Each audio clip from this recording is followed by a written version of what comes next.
Cuando Chuck Norris camina hacia el escenario del programa nocturno, apenas días después de la controvertida cumbre vaticana sobre el cambio climático, el público espera algo simple: una entrevista amable, anécdotas sobre películas de acción, quizás alguna referencia a los famosos memes de Internet. Pero algo está diferente desde el principio. El presentador intenta dirigir la noche hacia las risas, pero Chuck no sigue el guión habitual.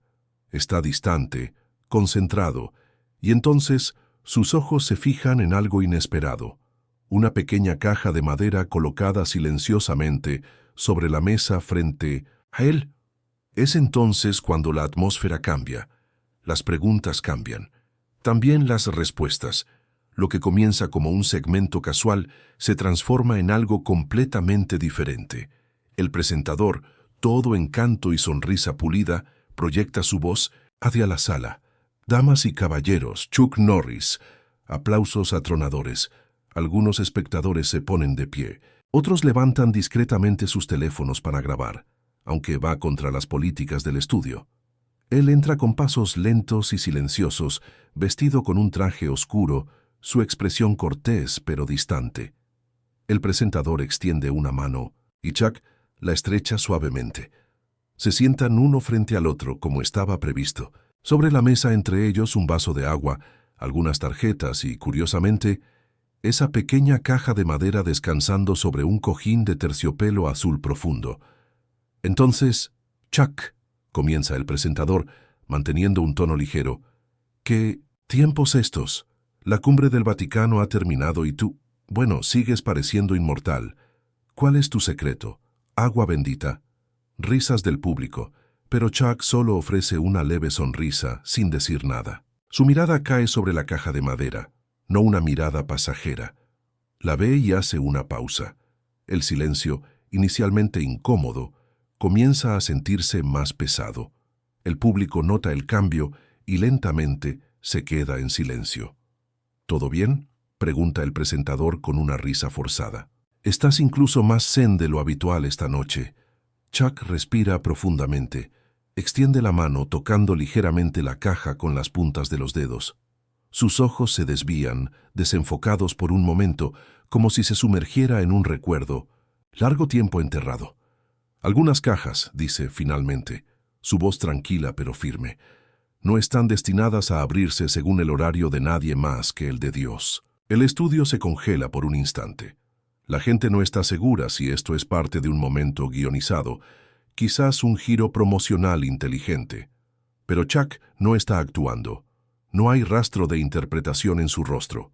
El presentador mira a Chuck, desconcertado, tratando de recuperar el control de la situación. La audiencia permanece en silencio absoluto, como si respirar fuera demasiado ruidoso para este momento. ¿La caja?, pregunta el presentador, intentando sonar casual. Parece especial. Chuck toma un sorbo de agua. Sus ojos nunca abandonan el objeto de madera. Después de un momento que parece eterno, asiente lentamente. Hace 3 años, comienza, su voz firme pero suave.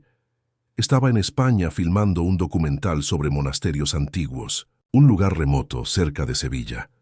La cámara hace un acercamiento a su rostro mientras continúa. Una noche, después de terminar la grabación, un joven sacerdote tocó a la puerta de mi habitación.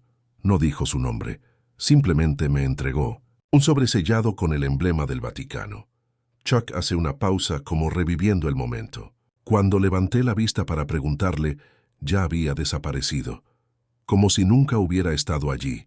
El presentador se inclina ligeramente, ahora genuinamente intrigado. ¿Y qué contenía el sobre?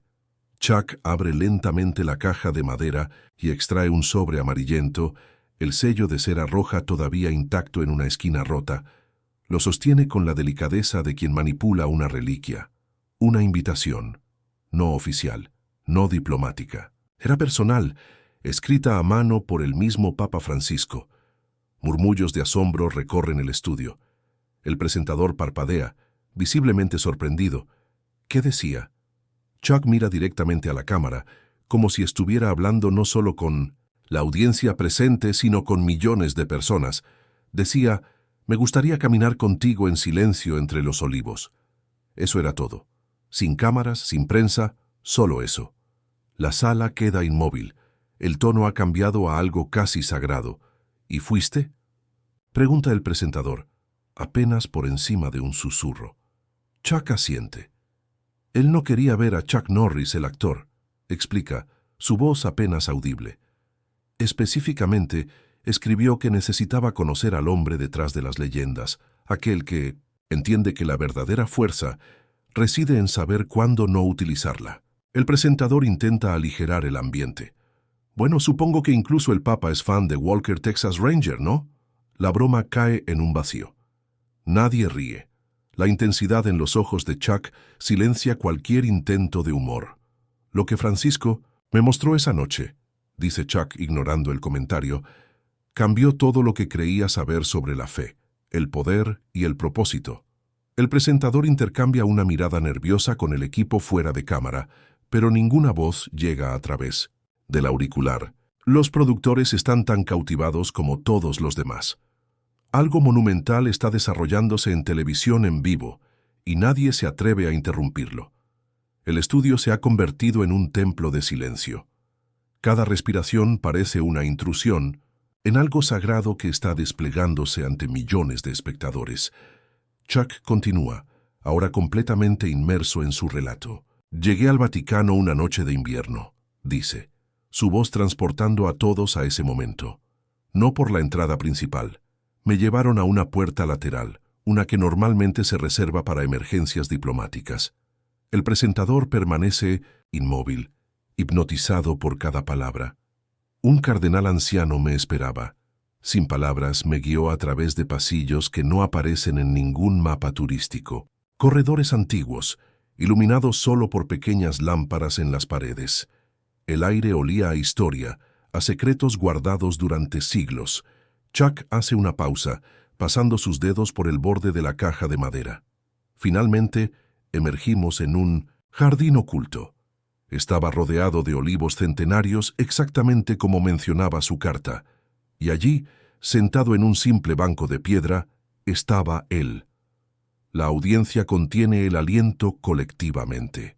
El Papa Francisco parecía más pequeño que en televisión, recuerda Chuck, sus ojos fijos en algo invisible para los demás. Como si cargara algo más pesado que la edad, sus hombros curvados, pero sus ojos brillaban con una claridad que nunca había visto en ningún hombre. El presentador se atreve a interrumpir. ¿Te sentiste intimidado? No intimidado, responde Chuck tras reflexionar. Reconocido, como si alguien hubiera visto a través de todas las capas que construimos alrededor de nosotros mismos.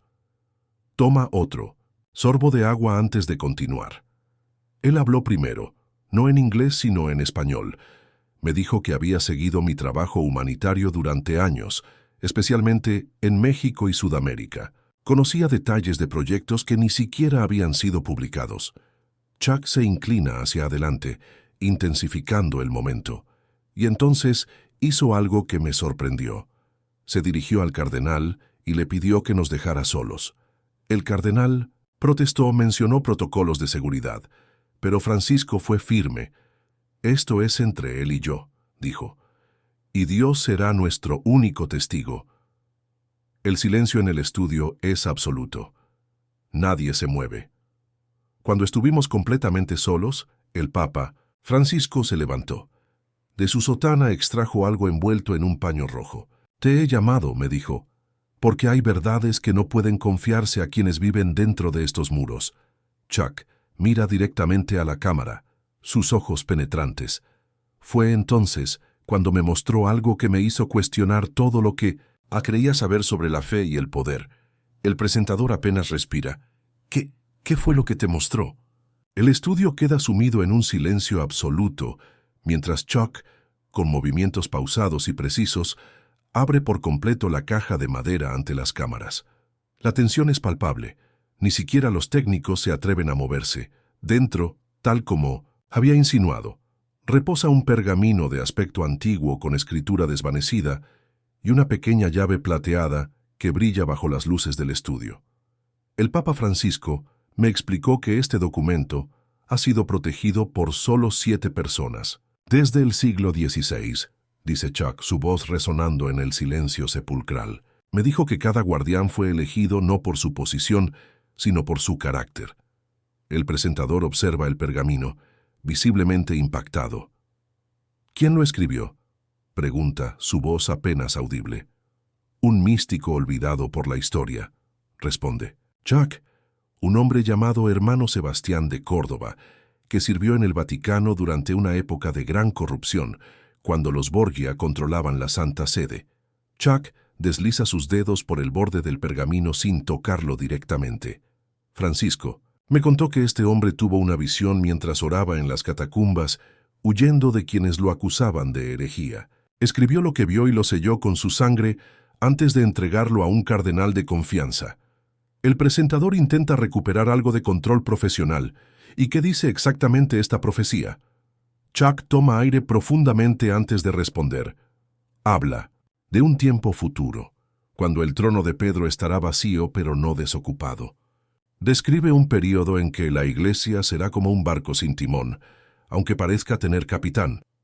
Las cámaras hacen un acercamiento al pergamino, aunque la escritura es demasiado pequeña y antigua para distinguirse claramente. Y entonces, continúa Chuck, menciona a un guerrero sin iglesia que defenderá la iglesia sin armas, alguien que lleva la fuerza visible pero combate con la invisible. El silencio que sigue es absoluto. Nadie se atreve a romperlo hasta que el presentador, con voz temblorosa, formula la pregunta que todos están pensando. ¿Y Francisco, te dijo que ese guerrero eras tú?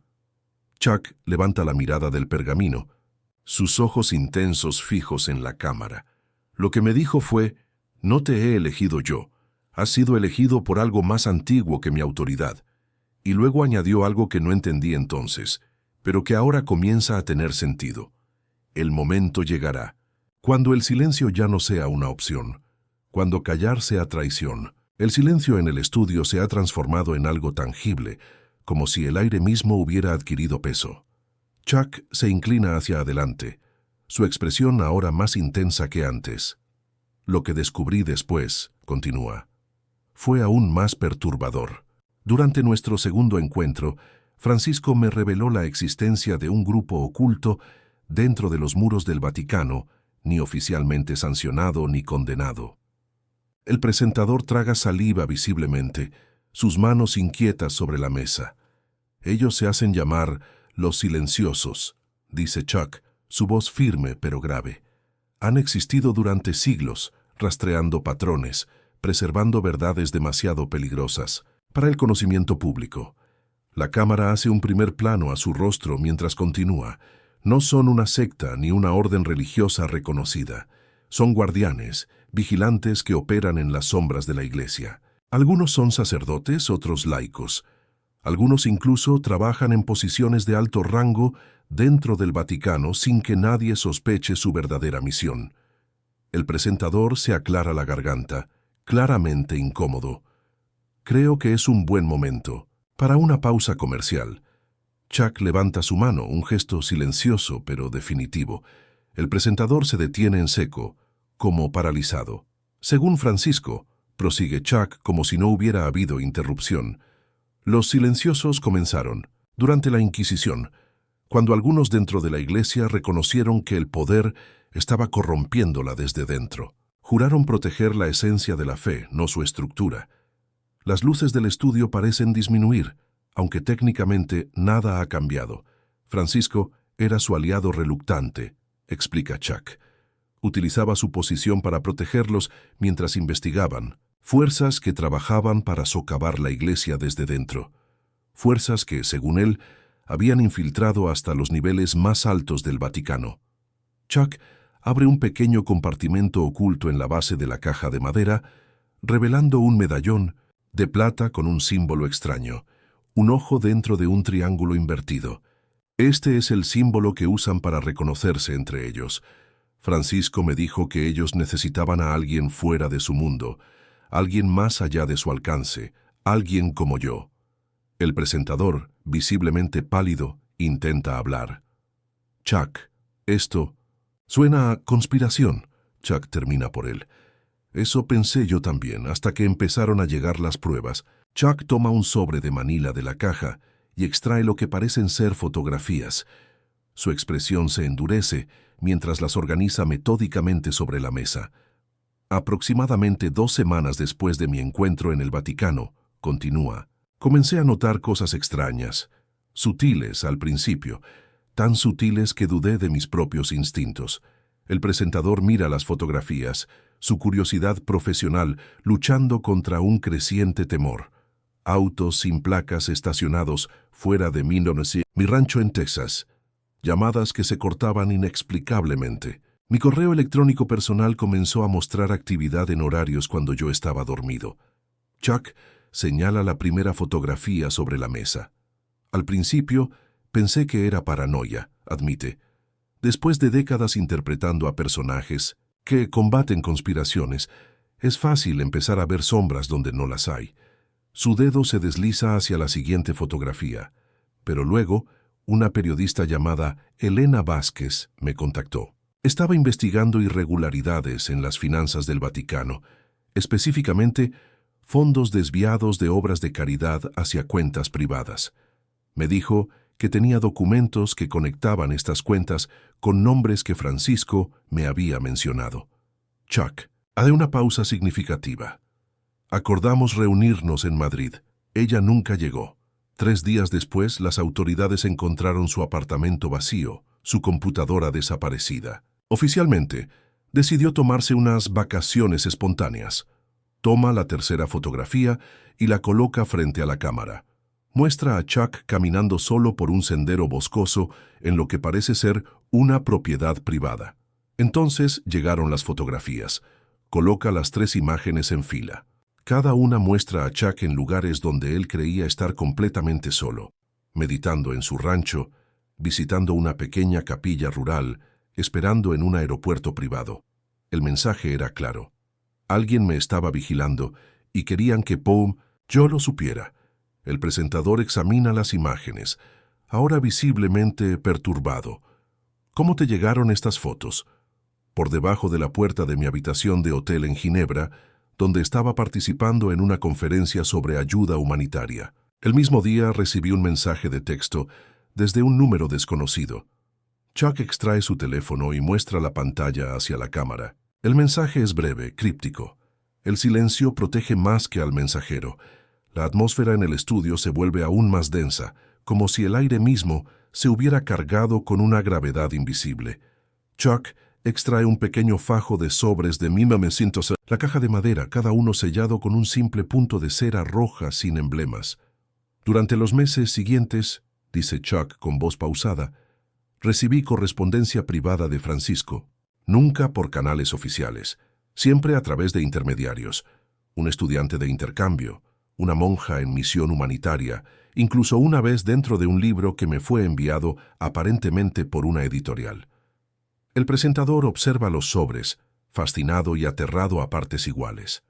Estas cartas, continúa Chuck, acariciando los sobres con una reverencia palpable, revelaron la lucha interna del pontífice con fuerzas que no podía nombrar públicamente. Estaba librando una guerra dentro de la iglesia que pocos podían ver. Los dedos de Chuck abren cuidadosamente uno de los sobres, extrayendo una hoja de papel con una caligrafía pequeña y precisa. Me contó sobre reuniones donde las palabras significaban sus opuestos, donde revisaremos esta propuesta. Realmente significaba, esto nunca verá la luz del día. Me habló de documentos que desaparecían de habitaciones selladas, de decisiones tomadas que luego se implementaban al revés. La cámara enfoca el rostro de Chuck, captando la intensidad de su mirada. Francisco describió a asesores que hablaban con 2 lenguas, una para él, otra para sus verdaderos maestros. Me contó sobre iniciativas de reforma que morían misteriosamente en comités, sobre sacerdotes progresistas transferidos repentinamente a parroquias remotas sin explicación. El presentador intenta mantener un semblante profesional, pero su inquietud es evidente. Lo más alarmante, dice Chuck, bajando ligeramente su voz, obligando a todos a inclinarse hacia adelante para escuchar, era la creciente convicción del Papa de que sus comunicaciones estaban siendo monitoreadas y sus movimientos rastreados por aquellos en quienes se suponía que debía confiar. Chuck despliega la última carta, más breve que las anteriores. La sostiene de manera que la cámara pueda enfocarla brevemente. Esta llegó apenas 3 semanas antes de su muerte. A diferencia de las otras, no estaba firmada, no tenía saludo, contenía solo 3 palabras. El estudio entero contiene la respiración, mientras Chuck lee, el círculo se estrecha. El testimonio de Chuck toma un giro aún más extraordinario, mientras se inclina hacia la caja de madera, extrayendo ahora un objeto circular que brillaba bajo las luces del estudio. Los espectadores y el presentador parecen contener la respiración simultáneamente. Una semana antes de su muerte, continúa Chuck, su voz firme pero con un matiz de reverencia, recibí una última comunicación de Francisco. No era una carta esta vez. Coloca cuidadosamente un medallón sobre la mesa. La cámara hace un acercamiento, revelando una pieza de plata antigua, con la imagen grabada de San Miguel Arcángel y unos extraños símbolos alrededor del borde. Llegó por medio de una joven monja que tocó a la puerta de mi habitación de hotel en Los Ángeles. Cuando le pregunté quién la enviaba, simplemente dijo, «Soy solo una mensajera», y desapareció entre la multitud del vestíbulo. El presentador se inclina para examinar el medallón, su profesionalismo temporalmente superado por la curiosidad genuina. No entendí su significado inmediatamente, admite Chuck. Lo llevaba conmigo como un recordatorio, pero las marcas alrededor del borde parecían solo decorativas, quizás algún dialecto latino antiguo. Chuck extrae una tableta de la mesa y la activa, mostrando imágenes ampliadas del medallón bajo diferentes tipos de luz. No fue hasta que el Papa Francisco murió que comprendí. Ese mismo día, algo me impulsó a examinar el medallón más detenidamente. La pantalla de la tableta muestra ahora un programa de análisis con patrones superpuestos sobre los símbolos del borde. Contacté a un amigo que desarrolla software para servicios de inteligencia. Utilizando un programa especializado diseñado para descifrar comunicaciones encriptadas, descubrimos que las marcas no eran decorativas en absoluto. Chuck gira la tableta hacia la cámara, mostrando una secuencia de números y letras. Las marcas eran un código sofisticado que contenía coordenadas geográficas y una fecha. Su mirada se dirige directamente a la cámara. La fecha de hoy, esta noche. Un silencio absoluto envuelve el estudio. Nadie se mueve, ni siquiera los técnicos, detrás de cámara. Él sabía que iba a morir, dice Chuck con una certeza escalofriante, y sabía que yo estaría aquí esta noche. El presentador, visiblemente afectado, se recuesta en su silla mientras Chuck continúa su relato, ahora proyectando un mapa en la pantalla de su tableta. Las coordenadas del medallón, explica Chuck, señalando un punto en el norte de España, me llevaron a un monasterio remoto en las montañas de Asturias. Un lugar tan antiguo que ni siquiera aparece en las guías turísticas, fundado durante la época visigoda. La imagen cambia a la fotografía de un edificio de piedra erosionado por el tiempo, rodeado de niebla y cipreses. Llegué allí hace 3 días, sin anunciarme, sin contactos previos. Simplemente seguí las indicaciones del medallón. Chuck hace una pausa, su mirada momentáneamente perdida en el recuerdo. Me recibió un monje anciano en la puerta. Antes de que pudiera presentarme, pronunció una frase en latín, «Custos silenti venit», el guardián del silencio ha llegado. El estudio permanece en absoluto silencio mientras Chuck extrae un folder grueso, amarillento y desgastado en los bordes.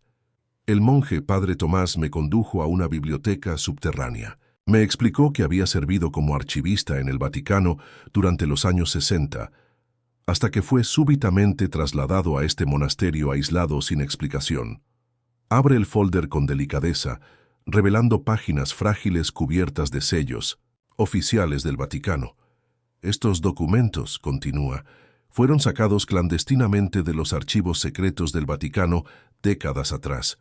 Detallan un desacuerdo teológico que se remonta a los años 50, sobre una interpretación específica de escrituras proféticas. La cámara enfoca brevemente algunas de las páginas, mostrando textos en latín e italiano, con anotaciones manuscritas En los márgenes.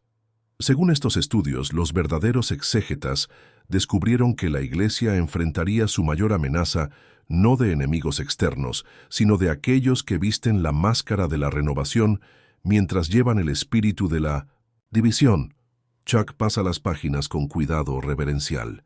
El padre Tomás me explicó que durante décadas ha existido un esfuerzo sistemático para suprimir esta interpretación. Aquellos que la investigaban eran silenciosamente transferidos a parroquias remotas, discretamente desacreditados, o simplemente desaparecían. El presentador traga saliva visiblemente. ¿Y este monje te dio los documentos solo porque apareciste allí? No, responde Chuck. Me los dio porque mi llegada estaba profetizada en un texto que ellos custodian desde hace siglos. Un texto que dice que cuando el guerrero silencioso llegue, el tiempo de callar habrá terminado. El presentador, ahora completamente absorto en la revelación que se desarrolla ante él, se inclina hacia adelante con genuina preocupación. Chuck, todo esto es impactante, pero ¿por qué debería importarnos más allá de un debate teológico interno de la Iglesia Católica? Chuck asiente, como si hubiera estado esperando precisamente esta pregunta. Abre una carpeta diferente y despliega varios documentos sobre la mesa, algunos con recortes de periódicos, otros con fotografías de líderes religiosos de diversas tradiciones. Porque no se trata solo del catolicismo, clarifica, su voz medida pero alarmante. Durante los últimos 3 años, he recopilado datos que muestran patrones similares de supresión ocurriendo simultáneamente en múltiples tradiciones religiosas alrededor del mundo. La cámara enfoca brevemente algunos de los documentos. Un imán de Indonesia, un rabino en Israel, un monje budista en Japón, un líder hindú en la India. Aquí tenemos al imán Farid al-Sayegh, señala Chuck una fotografía. Comenzó a predicar sobre la conexión directa con lo divino, desafiando la necesidad de intermediarios religiosos. Desapareció durante 3 meses. Cuando regresó, sus enseñanzas habían cambiado sustancialmente. Señala otro documento. La rabina Sarah Goldstein publicó un tratado sobre la unidad espiritual más allá de las tradiciones religiosas. Una semana después, fue acusada de malversación de fondos. Aunque posteriormente fue exonerada, su credibilidad quedó dañada permanentemente. El presentador examina los documentos, visiblemente perturbado. ¿Estás sugiriendo algún tipo de conspiración interreligiosa? Estoy presentando evidencia, responde Chuck con firmeza. El Papa Francisco creía que estos no eran coincidencias, sino evidencia de algo mayor, un intento deliberado de mantener la dependencia espiritual en las instituciones en lugar de la conexión personal con Dios. Chuck señala un mapa mundial donde pequeños puntos rojos indican ubicaciones específicas. Cada punto representa a un líder religioso que experimentó intervenciones similares después de hablar sobre unidad y conexión espiritual directa. Diferentes países, diferentes religiones, pero el mismo patrón sistemático. Sus ojos se encuentran con los del presentador. Francisco me dijo, la verdadera batalla no es entre religiones, sino entre aquellos que quieren que las personas encuentren su propio camino hacia lo divino y aquellos que necesitan controlar ese camino para mantener su poder. El estudio cae en un silencio profundo, casi sagrado. Las luces parecen disminuir por sí solas, como si la atmósfera misma respondiera a la gravedad del momento. Chuck extrae una última carta de la caja de madera, su expresión más solemne que nunca. Hay algo más, dice, su voz apenas audible pero perfectamente clara en el silencio absoluto. Algo que Francisco me confesó durante nuestro último encuentro privado, algo que nunca pensé revelar. El presentador ni siquiera intenta hablar. Su rostro refleja la misma fascinación aterrada que domina al público. El Papa Francisco me confió que creía que su propia elección había sido influenciada por las mismas fuerzas que llegó a combatir, revela Chuck. Fuerzas que esperaban que fuera fácilmente controlable debido a su edad y su aparente naturaleza maleable. Un murmullo recorre el estudio como una ola silenciosa. Me eligieron porque pensaron que sería un papa de transición, me dijo. Un anciano que no causaría problemas mientras preparaban a su verdadero candidato. Chuck desdobla la carta con cuidado reverencial. No contaban con su claridad espiritual, explica. Su simplicidad no era debilidad, era su mayor fortaleza. La humildad que confundió a quienes solo entienden el poder como dominación. La cámara enfoca la carta, escrita con una caligrafía temblorosa pero determinada. Francisco había estado documentando sistemáticamente todo, creando un registro para quien viniera después de él, una especie de mapa para navegar las corrientes ocultas del poder eclesiástico. Chuck levanta la mirada, sus ojos conectando directamente con la cámara. En nuestra comunicación final, Francisco me dijo, la verdad no puede sobrevivir en la oscuridad ni en la luz cegadora. Necesita el amanecer, una iluminación gradual que da tiempo a los ojos para ajustarse. El síntesis presentador encuentra su voz, ahora transformada por la revelación. ¿Por qué tú, Chuck? ¿Por qué te eligió a ti entre todas las personas? No fui elegido por accidente, responde Chuck. El Papa me seleccionó porque, como me explicó, a veces la verdad necesita protección antes de necesitar proclamación. Necesitaba a alguien que el mundo viera como fuerte, pero que entendiera que la verdadera fuerza es moral, no física. En los momentos finales de esta extraordinaria transmisión, Chuck se levanta lentamente de su asiento. Ya no mira al presentador, sino que se gira para enfrentar directamente a la audiencia. El silencio en el estudio es absoluto, como si el tiempo mismo contuviera la respiración. No estoy aquí para destruir la fe, dice, su voz resonando con una fuerza tranquila que llena cada rincón del estudio, sino para defenderla, no como aparece en oro y mármol, sino como existe en los corazones humanos. La cámara recorre los rostros de la audiencia, captando expresiones de asombro, incredulidad y algo más profundo. Una chispa de reconocimiento. La revelación de esta noche es solo el comienzo de un proceso que el Papa Francisco diseñó para desplegarse con... El tiempo, continúa Chuck, no es un final, es un despertar. Con un movimiento deliberado extrae un pequeño dispositivo de su bolsillo. En este momento, copias de todos los documentos han sido aseguradas con múltiples personas de confianza alrededor del mundo, programadas para ser liberadas en secuencia durante los próximos meses. El presentador, todavía sentado, parece incapaz de formular palabras. El Papa Francisco no temía a la muerte, concluye Chuck, cada palabra cargada de gravedad. Temía un mundo donde las personas dejaran de buscar la verdad porque ya no creían que existiera. Chuck recoge los documentos y los guarda cuidadosamente en la caja de madera. Se prepara para marcharse, pero antes coloca la caja sobre el escritorio del presentador con un gesto definitivo. Esta noche no se trató de revelación, se trató de invitación, dice, mirando directamente a la cámara como si pudiera ver a cada espectador individualmente. La pregunta no es ¿qué me dijo el Papa? Francisco. La pregunta es ¿qué harás tú una vez que lo sepas? Sin otra palabra, Chuck Norris camina hacia los bastidores del escenario.